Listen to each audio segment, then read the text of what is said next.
Hello my dear student, आप सभी का इस ऑनलाइन प्लेटफॉर्म पर स्वागत है।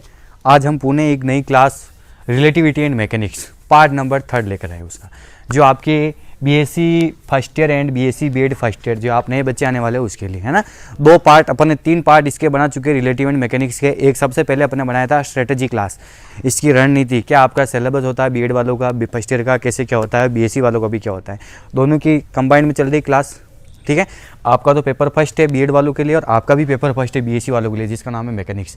फिर अपन ने फ्रेम ऑफ रेफरेंस पढ़ा, इनर्शियल एंड नॉन इनर्शियल, जड़त्वीय व अजड़त्वीय निर्देश तंत्र पढ़ा। आज अपन पढ़ेंगे अच्छा टॉपिक है कोऑर्डिनेट ट्रांसफॉर्मेशन, निर्देशांक रूपांतरण क्या होते हैं, यानी 2 निर्देश तंत्र होंगे, उन दोनों में रिलेशन बताना, वही कहलाता आपका निर्देशांक रूपांतरण, है ना।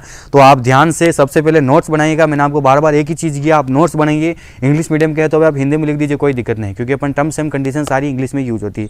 फिर आप उनको 2 या 3 बार जब देखोगे तब आपको सारी चीज़ें अच्छे से समझ में आएगी। तो आज आपका पार्ट 3 के अंदर जो नया टॉपिक हो जाएगा वो आपका है कोऑर्डिनेट ट्रांसफॉर्मेशन, निर्देशांक रूपांतरण। टॉपिक क्या है आपका? निर्देशांक रूपांतरण, कोऑर्डिनेट ट्रांसफॉर्मेशन, निर्देशांक रूपांतरण, जिसको अपन बोलेंगे कोऑर्डिनेट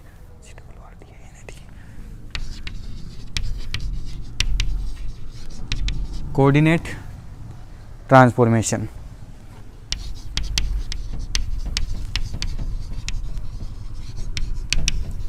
कोऑर्डिनेट ट्रांसफॉर्मेशन, जो उसके कोऑर्डिनेट होते हैं उनका ट्रांसफॉर्मेशन कैसे होगा। तो इसमें यह हो जाएगा कि आपके पास 2 फ्रेम ऑफ रेफरेंस होंगे, उन दोनों का एक दूसरे के साथ रिलेशन बताना। 2 फ्रेम ऑफ रेफरेंस एक दूसरे के साथ, जब उनको उसके स्थिति बताएंगे, उसकी वेलोसिटी बताएंगे, उसका त्वरण बताएगा, वही कहलाएगा आपको कोऑर्डिनेट ट्रांसफॉर्मेशन। तो सबसे पहले अपन लिखेंगे इसकी डेफिनेशन कि क्या हो जाएगा निर्देशांक रूपांतरण। तो चलो आइए अपन इसमें लिखेंगे कि सरल एवं सीधी भाषा में, सरल एवं सीधी भाषा में, सरल एवं सीधी भाषा में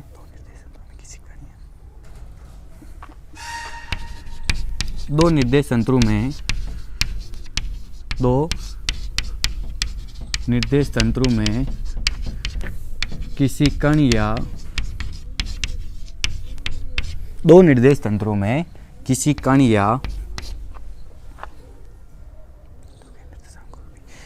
या बिंदु के निर्देशांकों के बीच, किसी कण या बिंदु के निर्देशांकों के बीच, एक बार मैं लिख लेता हूँ ना, फिर मैं आपको समझाता हूँ। निर्देशांकों के बीच,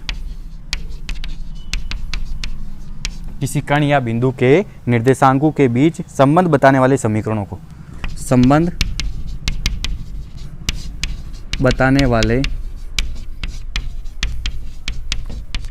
समीकरणों को रूपांतरण समीकरण कहते हैं। संबंध बताने वाले समीकरणों को ट्रांसफॉर्मेशन इक्वेशन, रूपांतरण समीकरण कहते हैं। ये चीज़ आ जाएगी, संबंध बताने वाले समीकरणों को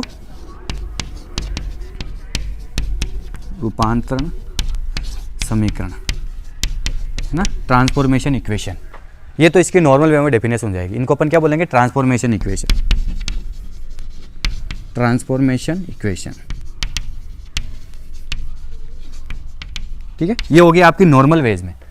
अब अपन इसको कैसे चेंज करके लिखेंगे, इसी को आपको जो एक्चुअल इसकी डेफिनेशन देनी वो ऐसे देनी कि जब आपके पास 2 फ्रेम ऑफ रेफरेंस हो, चाहे वो इनर्शियल फ्रेम ऑफ रेफरेंस हो सकते हैं, चाहे वो non inertial frame of reference हो सकते हैं, उन दोनों का एक दूसरे के साथ रिलेशन बताना।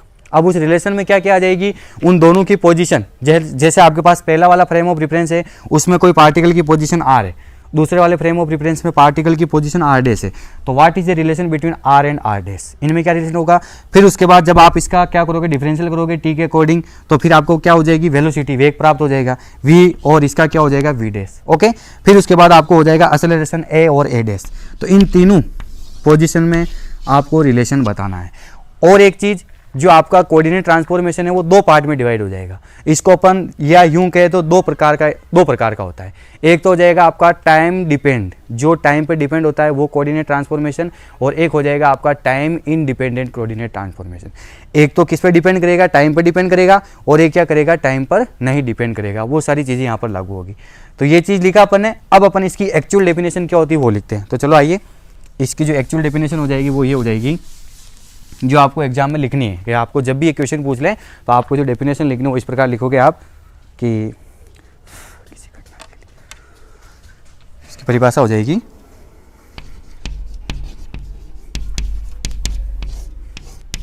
किसी घटना के लिए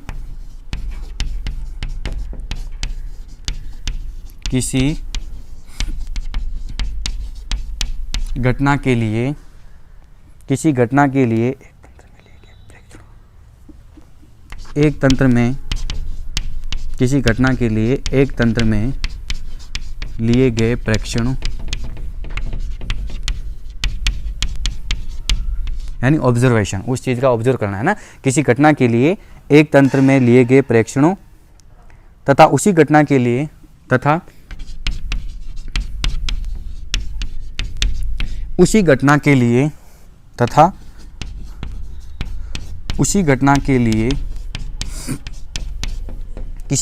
लिए एक तंत्र में लिए गए प्रेक्षणों तथा उसी घटना के लिए प्रेक्षण यानी ऑब्जर्वेशन, तथा उसी घटना के लिए दूसरे तंत्र में लिए गए प्रेक्षणों यानी ऑब्जर्व है ना, ऑब्जर्वेशन करना है ना, तथा उसी घटना के लिए दूसरे तंत्र में लिए गए प्रेक्षणों के बीच संबंध बताने वाले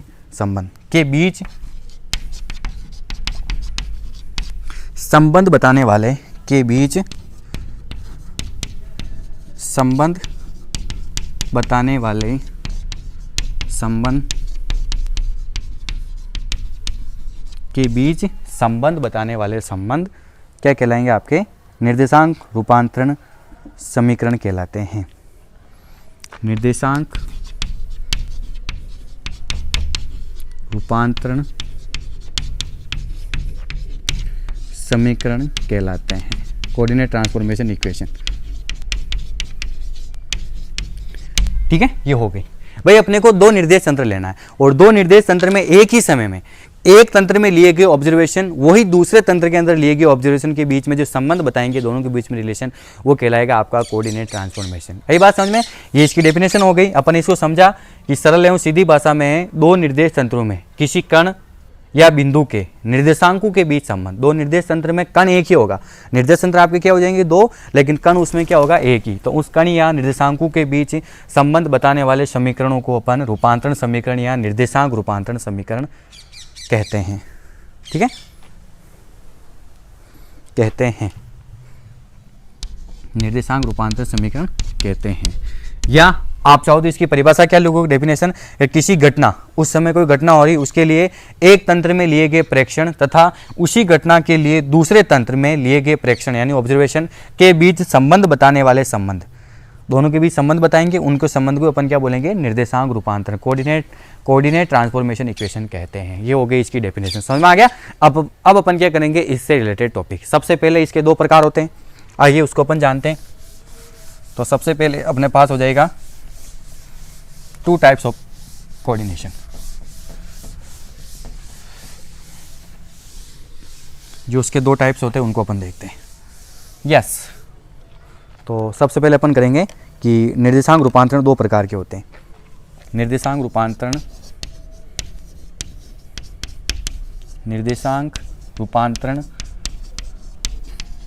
दो प्रकार के होते हैं। निर्देशांक रूपांतरण क्या होते हैं? दो प्रकार के होते हैं।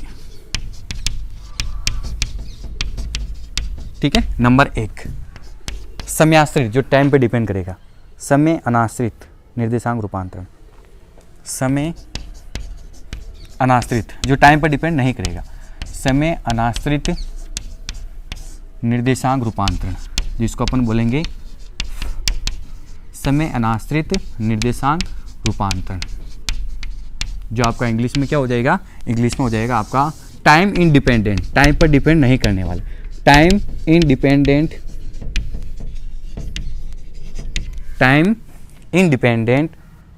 Coordinate transformation.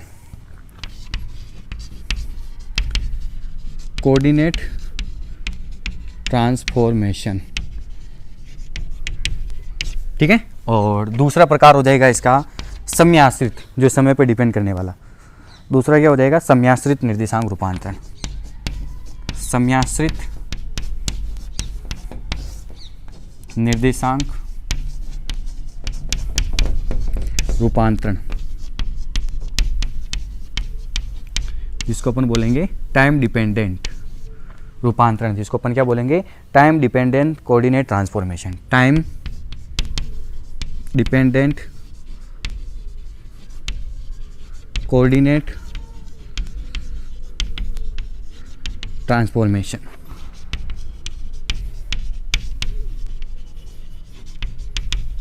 Okay, time dependent और टाइम इंडिपेंडेंट कोऑर्डिनेट ट्रांसफॉर्मेशन, ये अपने को चीज़ देखनी है। तो उम्मीद करूंगा आपको ये चीज़ें अच्छे से समझ में आई हो।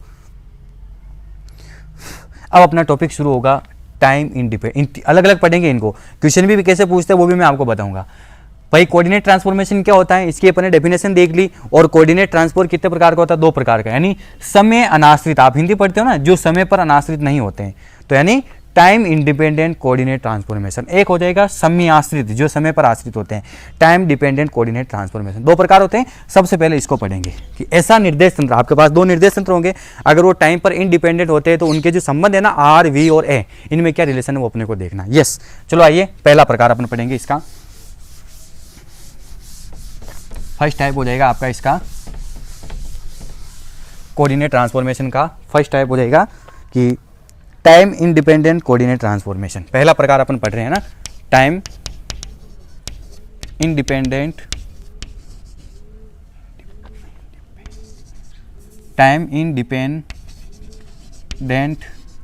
Coordinate transformation.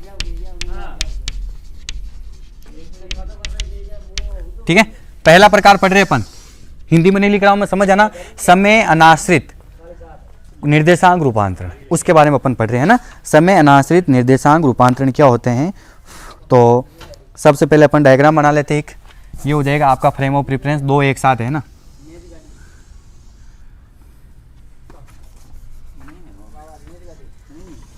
ये आपका पहला हो गया फ्रेम ऑफ रेफरेंस, ठीक है, एक्स, वाई और जेड। और इसी के सापेक्ष अपन क्या बनेंगे, एक दूसरा निर्देश तंत्र भी बता देंगे ऐसे। ये हो गया जी दूसरा निर्देश तंत्र। थोड़ा सा इधर बनाए इसको,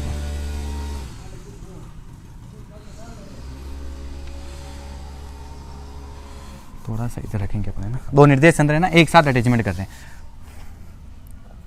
तो ये और ये 2 निर्देश तंत्र आपके पास। ओके, ये पहला हो गया एस, है ना, पहला हो गया आपका एस निर्देश तंत्र। इसकी ये तीनों एक्स, वाई और जेड तीनों डायरेक्शन है, आपको पता है जैसा कि अपन जानते हैं। और ये आपका दूसरा वाला निर्देश तंत्र हो गया एच डैश। 2 निर्देश तंत्र हैं, एस और एच डैश। इसके एक्स क्या हो गई, एक्स डैश, वाई डैश और जेड डैश। ओके, और अब यहाँ पर आपका कोई पार्टिकल पड़ा हुआ है, उसकी अपने को पोजीशन देखनी। जैसे यहाँ आपका कोई कण पड़ा हुआ है, ये देखिए आपका कण यहाँ पर पड़ा हुआ है, ठीक। उस कण की इस वाले निर्देश तंत्र से दूरी कितनी हो जाए, आपको पता है। कण की अपन स्थिति कैसे बताते हैं, भाई कण की स्थिति होगी आपके पास इस वाले कण से आर डैश, समझ में आ गया ना, आर डैश। इसी प्रकार इस वाले कण से कितनी हो जाएगी, इस वाले तंत्र से हो जाएगी इसकी दूरी, ये हो गई आपके पास आर। ये दूरी कितनी हो जाएगी आपके पास आर, ठीक है ना। ये कोई कण आपका पी पड़ा हुआ है। और एक चीज़ और है, अपन यहाँ पर देख ली कि थोड़ा सा इसको आगे बढ़ाना पड़ेगा ना, थोड़ा सा इसको अपन नीचे लेंगे तब जाके सही बनेगा। थोड़ा सा अपन इसको ना, इस वाले निर्देश तंत्र को अपने को थोड़ा सा नीचे लेना पड़ेगा, तब जाके डायग्राम सही बनेगा ना। आप देखिएगा, अभी रुकना 1 मिनट, पहले मैं ना लाइनें बना देता हूँ ताकि कि किसी चीज़ को समझने में आसानी रहेगी। यस, ये हो गया यहाँ पर, है ना, और ये यहाँ पर हो जाएगा ऐसे, और ये हो गया आपका यहाँ पर ऐसे, ठीक है ना। और इस कण की पोजीशन हो जाएगी यहाँ से ऐसे, और ये ऐसे, ये बन गया बात है ना। थोड़ा सा ना इसको ध्यान से मैं एक बार बना देता हूँ ना, फिर आपको मैं समझाऊंगा। ये ऐसे, ठीक है, यस, ये एच डैश हो गया आपका निर्देश तंत्र, वाई डैश, एक्स डैश और जेड डैश। ये इसका मूल बिंदु ओ हो गया, इसका हो गया ओ डैश। यहाँ पर कोई कण आपका पी स्थित है, ठीक है।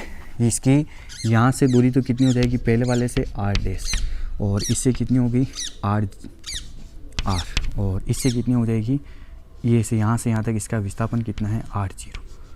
ओके, अब देखिए आप ध्यान से कि दो निर्देश तंत्र आपको दिख रहे हैं। पहले आप डायग्राम देखिएगा आप ध्यान से, फिर उसको समझिए, उसको कॉपी के अंदर बनाइए। और जब भी आपको समझ में नहीं आए तो आप मेरे को कमेंट्स कर सकते हो, है ना, आप मेरे को पूछ सकते हो कि अपने पास दो फ्रेम ऑफ रेफरेंस बन रहे हैं। ये अगर आपको तो भी दिक्कत आ रही है तो आप एक काम कीजिएगा, मेरा व्हाट्सएप नंबर है ये,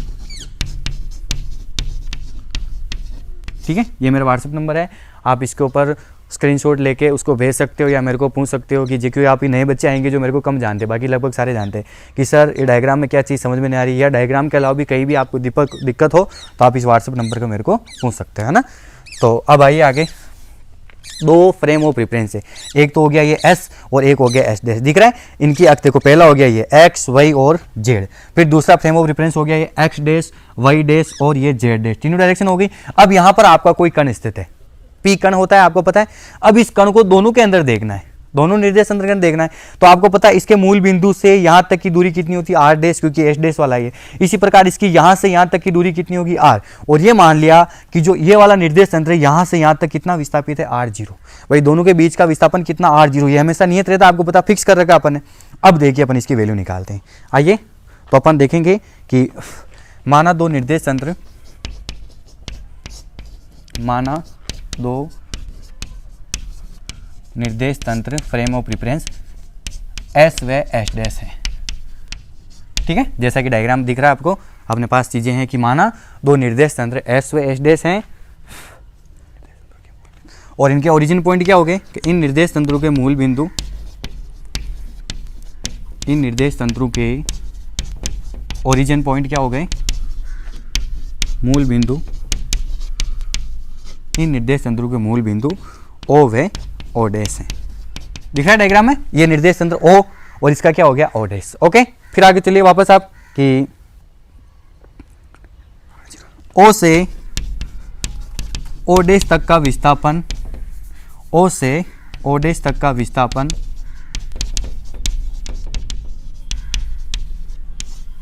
ओ डैश बराबर R0 है, ठीक है। ये चीज़ भी आपको समझ में आ गई कि O से O डैश तक ये कितना विस्थापित है, R0। फिर पुनः आगे चलिए, एवं दोनों निर्देश तंत्रों की स्थिति, एवं दोनों निर्देश तंत्रों की स्थिति बिंदु P पर है। दोनों निर्देश तंत्रों की स्थिति कौन से है, बिंदु P पर है। उम्मीद करूंगा आपको यहाँ तक सारी चीज़ें समझ में आ गई हो। क्या लिखा अपन ने, देखिएगा आप कि माना दो फ्रेम ऑफ रेफरेंस आपके पास एस और एच डैश है, ठीक है। फिर उसके बाद इन निर्देश तंत्रों के ओरिजिन पॉइंट, मूल बिंदु क्या होंगे, ओ व ओ डैश। ओके, फिर ओ से ओ डैश तक का विस्थापन, ओ से ओ डैश तक का विस्थापन कितना आपके पास, ओ डैश बराबर R0। ये नियत है, ध्यान रखिएगा। दोनों निर्देश तंत्र आपने बना लिए, इसका मतलब यहाँ से यहाँ तक की दूरी नियत है, फिक्स से नहीं लेगी। तो अगर आप इसका अवकलन करोगे, जब R0 का आप अवकलन करोगे कितना हो जाएगा, 0। जब भी कोई वस्तु कांस्टेंट होती है उसका आप डिफरेंशियल करते हो तो मान क्या हो जाता है, 0। आपने 12th क्लास में ये चीज़ें अच्छे से पढ़ी हुई है। तो ओ से ओ डैश तक का विस्थापन कितना है, R0, एवं दोनों निर्देश तंत्रों की स्थिति क्या है, बिंदु P पर है। यहाँ तक समझ में आ गई। अब एक चीज़ ध्यान से देखिएगा, एरो हमेशा ध्यान से लगाना आपको। अपन ओ डैश से इधर से बता रहे, इसका डायरेक्शन ये लगेगी। वेक्टर आप कैसे लगाते हो पता है, इधर डायरेक्शन। इसी प्रकार ओ से कण P कितनी दूरी पर, तो इसकी डायरेक्शन ये और इसका डायरेक्शन ये हो जाएगा। तो एक त्रिभुज बन रहा है, आप देखिए ओ डैश P त्रिभुज बन रहा है। 11th क्लास में आपने त्रिभुज का नियम पढ़ा है कि जब दो भुजा एक साथ हो तो उसकी अपोजिट डायरेक्शन होगी, उसका योग दोनों के बराबर होगा। तो इन दोनों की डायरेक्शन एक समान है, जबकि इसकी अपोजिट होगी, इसका मतलब R किसके बराबर हो गया, R डैश प्लस R0। समझ में आया नहीं है, ये चीज़ यहाँ पर होगी, ये आप लिख लेना। फिर मेरे पास स्पेस कम है, इसको मैं मिटा रहा हूँ। अब क्या हो जाएगा आपके पास,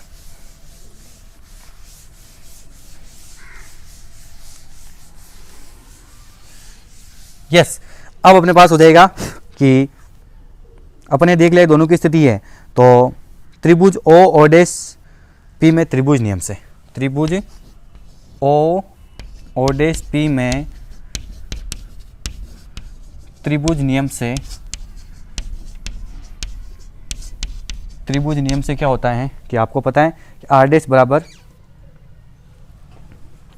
कि आर बराबर r zero plus r dash, ठीक है। ये होगा r zero plus r dash किसके बराबर हो जाएगा, आर के बराबर। तो यहाँ से अगर आप आर डैश निकालते हो तो आर डैश बराबर कितना हो जाएगा, आर माइनस आर जीरो, एक ही आ गया। बस आपको ध्यान रखना इसमें स्थिति, वेग और त्वरण दोनों बताना है कि टाइम इंडिपेंडेंट, अपन समय अनाश्रित पढ़ रहे हैं तो उसमें जो दूसरे वाले निर्देश तंत्र की स्थिति है ना आर डैश, वो किसके बराबर हो जाएगी, आर माइनस आर जीरो के पास। तो एक समीकरण आपके पास ये बन गई। उम्मीद करूंगा कि इक्वेशन आपको समझ में आ गई हो, कोई भी दिक्कत ना हो। आर डैश बराबर क्या बन गया, आर माइनस आर जीरो। फिर उसके बाद अपन लिख सकते हैं कि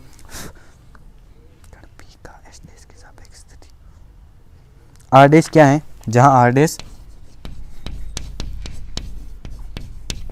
कण P का, जहां आर डैश क्या है आपको पता है, जहां आर डैश कण P का, जहां आर डैश कण P का एच डैश के सापेक्ष स्थिति सदिश, एच डैश के सापेक्ष स्थिति सदिश पोजीशन वेक्टर हो गया है ना, स्थिति सदिश।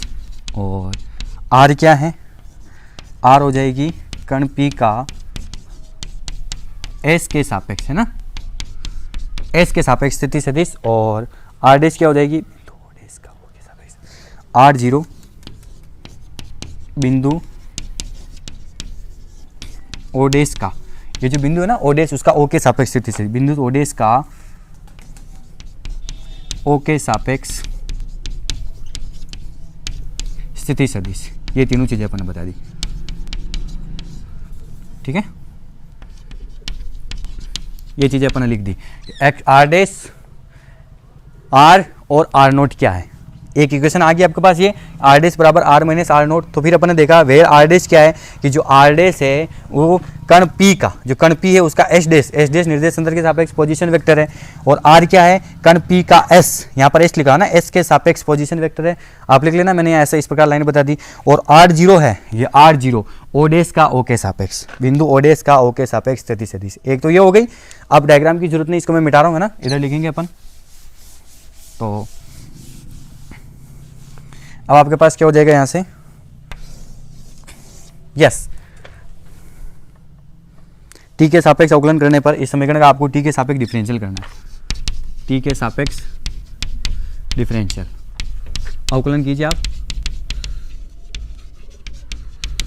जब आप इसका टी के सापेक्ष अवकलन करोगे तो ये क्या हो जाएगा, D are dash upon D T बराबर D R upon D T, है ना। इसका क्या हो जाएगा, D are upon D T minus D R zero upon D T. अब देखिए आप, यहाँ तक तो हो गया अपने पास समीकरण। अब अपने को पता है यहाँ पर आर जीरो कॉन्स्टेंट है। आर जीरो मैंने आपको पहले ही बताया नियत फिक्स होती है। यदि आर जीरो कॉन्स्टेंट, ठीक है, देन तब क्या हो जाएगा कि D R naught upon D T बराबर कितना हो जाएगा, जीरो। ओके, पता है ना अपने को कि जब आर जीरो कॉन्स्टेंट है तो D R dash upon D T कितना हो जाएगा, जीरो। तो इस कंडीशन में आपके पास क्या बच जाएगा, यहाँ से बच जाएगा आपके पास d are dash upon D T बराबर D R upon D t, या यूँ कहे तो इसी को अपन v dash d are upon D t स्थिति में परिवर्तन की दर, ये क्या हो सकती है आपके पास, वी डैश बराबर वी। ये आपकी समीकरण number 2, time independent coordinate transformation. दोनों निर्देश तंत्र में जो स्थिति, वेग और त्वरण है ना, ये तो स्थिति हो गई, ये वेग में रिलेशन हो गया। एक बार अपन इसका पुनः अवकलन करेंगे तो अपने पास क्या हो जाएगा, क्या पुनः टी के सापेक्ष अवकलन करने पर, ठीक है ना, पुनः टी के सापेक्ष अवकलन करने पर कीजिएगा तो इधर से क्या हो जाएगा आपके पास, d two r dash upon D t square बराबर इधर d two r upon D t square. तो d two r upon D t square ये मान किसके बराबर हो जाएगा, ये हो जाएगा ए डैश बराबर ए। अब देखिए आपके पास ये तीनों इक्वेशन आ गई। अब तीनों रिलेशन में देखिए कि समय अनाश्रित निर्देशांक रूपांतरण में दोनों निर्देश तंत्रों के अंदर कण का वेग और त्वरण तो प्लेयर को समान ले रहा है, लेकिन उसकी स्थिति क्या हो जाती, भिन्न आ जाती, कुछ R0 ऐड हो गया। देखिए दिया समीकरण 1, समीकरण 2, समीकरण 3 टाइम इंडिपेंडेंट, आपका पहला प्रकार पढ़ा अपन है, टाइम इंडिपेंडेंट कोऑर्डिनेट ट्रांसफॉर्मेशन के संबंध है, और इन संबंध से अपन क्या लिखेंगे, आइए ओपन लाइन लिखा देता हूं मैं आपको, ठीक है ना। ये चीज़ है, बस ये इस प्रकार अपन बता सकते हैं कि now equation first, second, third किसको रिप्रेजेंट कर रही है, वो चीज़ अपने को यहाँ पर देखना है। तो आप इस टॉपिक को ध्यान से देखिएगा, और कोई भी दिक्कत हो तो आप मेरे को पूछ सकते हो। तो उम्मीद करूँगा ये टॉपिक आपको अच्छे से समझ में आ गया हो, है ना। क्या क्या चीज़ें हैं ये सब सामने लिखी हुई है। टाइम इंडिपेंडेंस, समय अनाश्रित कोऑर्डिनेट ट्रांसफॉर्मेशन, ये अपन ने टॉपिक पढ़ा, और इस टॉपिक की ये रूपरेखा तैयार की, ये चीज़ है ये अपने पास, ये सारा लिखा हुआ है। फिर अपन इसका टी के सापेक्ष डिफरेंशियल किया, तो ये सिचुएशन ऐसे बन गई। ये आपको पता है dr0 dt कांस्टेंट है, यदि r0 कांस्टेंट है तो इस कंडीशन में dr0 अपॉन dt कितना हो जाएगा आपके पास 0। जब ये 0 हुआ तो आपको पता है यहाँ से क्या बच गया, dr डैश अपॉन dt बराबर dr अपॉन dt, तो v डैश बराबर v, इक्वेशन नंबर सेकंड, ठीक है। फिर इसी मान का पुनः t के सापेक्ष अवकलन किया तो क्या बन गया, d2r dash upon dt square बराबर d2r अपॉन dt, और इसी को अपन क्या लिख सकते हैं, a डैश बराबर a। तो अब थोड़ा सा मेरे को जगह चाहिए ना, ये तीनों समीकरण आई हुई, पहली ये ध्यान रखना, पहली भिन्न आ रही r डैश और r माइनस r, बाकी दूसरी और तीसरी दोनों सेम है। तो इधर से मैं बोर्ड मिटा रहा हूँ, है ना, ध्यान रखिएगा। देखो मैं किस प्रकार मिटाता हूँ, आप पहले जब पॉइंट टू पॉइंट नोट्स बनाओगे ना, तब जाके आपको सारी चीज़ें कंप्लीटेड रूप में समझ में आ जाएंगी, क्योंकि आपको पता मेरे पास तो स्पेस कम है, इसलिए मेरे को इधर उधर से क्या करना पड़ता है, अरेंज करना पड़ता है, तब जाके मैं वहाँ पर सारी शेडिंग बैठा सकता हूँ, है ना। तो चलो आइए आगे। तो मैं यहाँ पर लिखूँगा कि समीकरण 1, 2 व 3 स्थानांतरित निर्देश तंत्रों में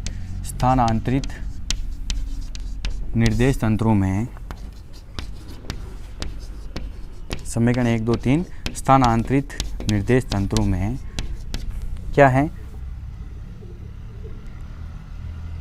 टाइम इंडिपेंडेंट कोऑर्डिनेट इक्वेशन, निर्देश तंत्रों के बीच टाइम इंडिपेंडेंट, है ना, टाइम इंडिपेंडेंट यानी समय अनाश्रित coordinate equation, coordinate transformation equation है,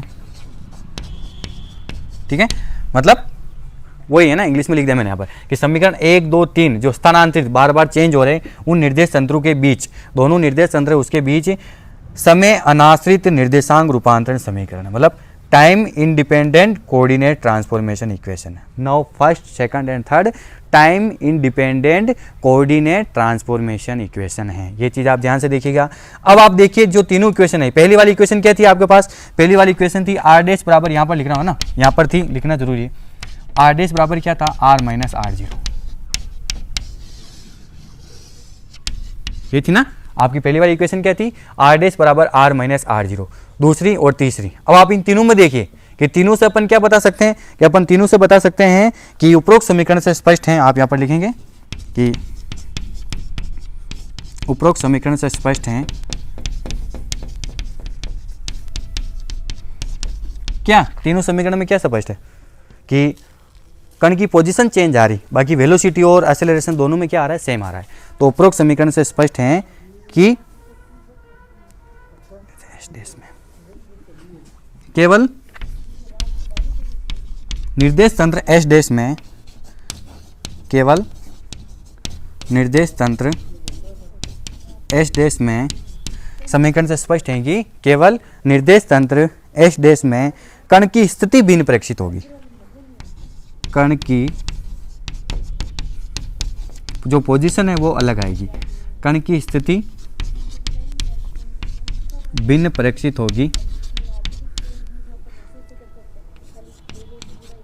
निर्देश तंत्र एस डैश में कण की पोजीशन जो होगी ना वो भिन्न प्रेक्षित होगी, परंतु उसका वेग व त्वरण निर्देश तंत्र परंतु उसका वेग व त्वरण निर्देश तंत्र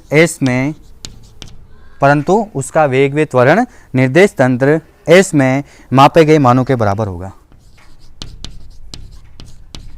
मापे गए मानों के बराबर होगा। बस ये हो गया आपका पहला पार्ट इसका कंप्लीट। जो पहला पार्ट था ना वो टाइम डिपेंडेंट कोऑर्डिनेट ट्रांसफॉर्मेशन का, तो क्या हो गया आपका पार्ट क्वेश्चन कि इसको है ना वापस आप ध्यान से देखिएगा। तो अपन ने क्या देखा कि अपन ने देखा कि कोऑर्डिनेट ट्रांसफॉर्मेशन क्या होता है वो चीज़ पढ़ ली। फिर उसके बाद इसका पहला पार्ट था टाइम इंडिपेंडेंट, समय अनाश्रित पढ़ लिया अपन, है ना, कि टाइम इंडिपेंडेंट कोऑर्डिनेट ट्रांसफॉर्मेशन। अगर आपको समय अनाश्रित निर्देशांक रूपांतरण समीकरण पूछ ले तो आपको ऐसे इस प्रकार निकालने होते हैं। समय अनाश्रित निर्देशांक रूपांतरण अपन ने पूरी सिचुएशन देख ली, कैसे क्या सारी चीज़ें अपन ने देखी, और सारी चीज़ें देखने के बाद आपके पास एक नई इक्वेशन प्राप्त हो जाती है ऐसे 1, 2 और 3।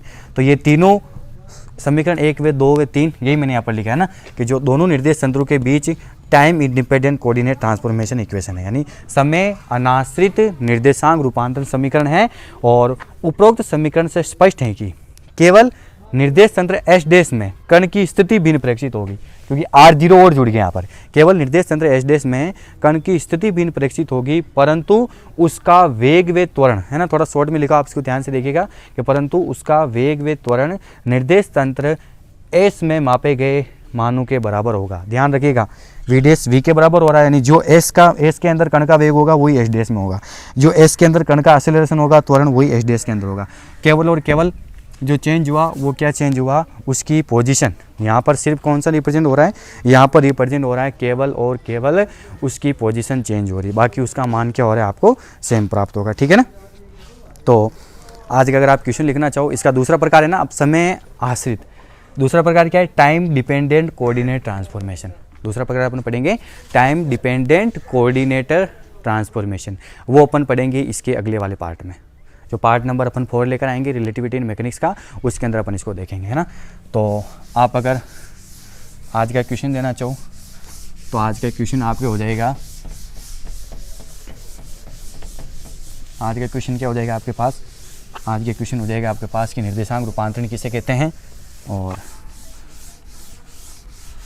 एक मिनट एक वही बना मेरे को।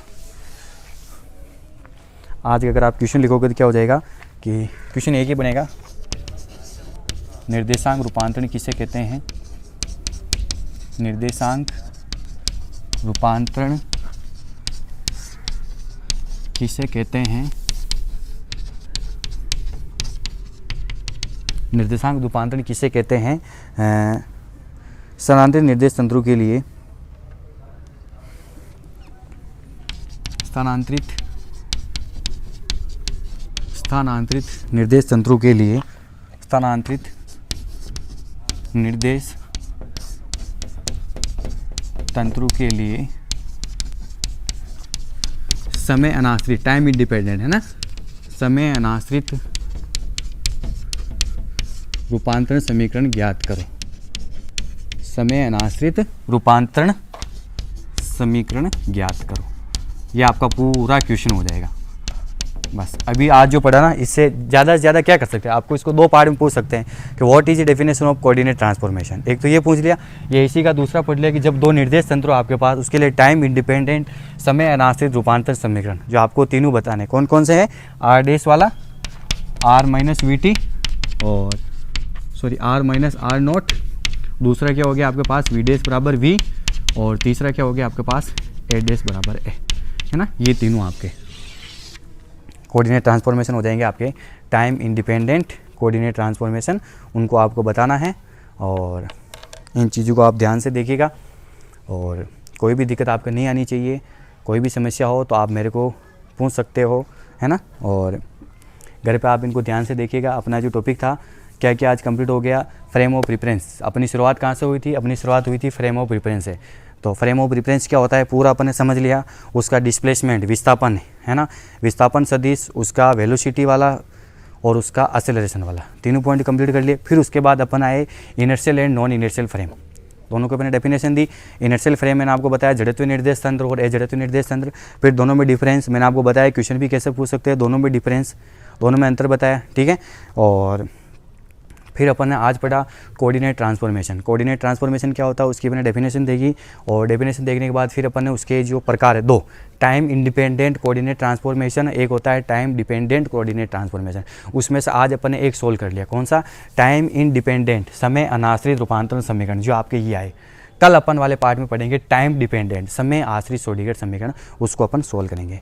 तो अपना कीमती समय देने के लिए आपको बहुत बहुत धन्यवाद। घर पे अच्छे से तैयारी कीजिएगा, कोई भी दिक्कत आए तो आप मेरे को पूछ सकते हो।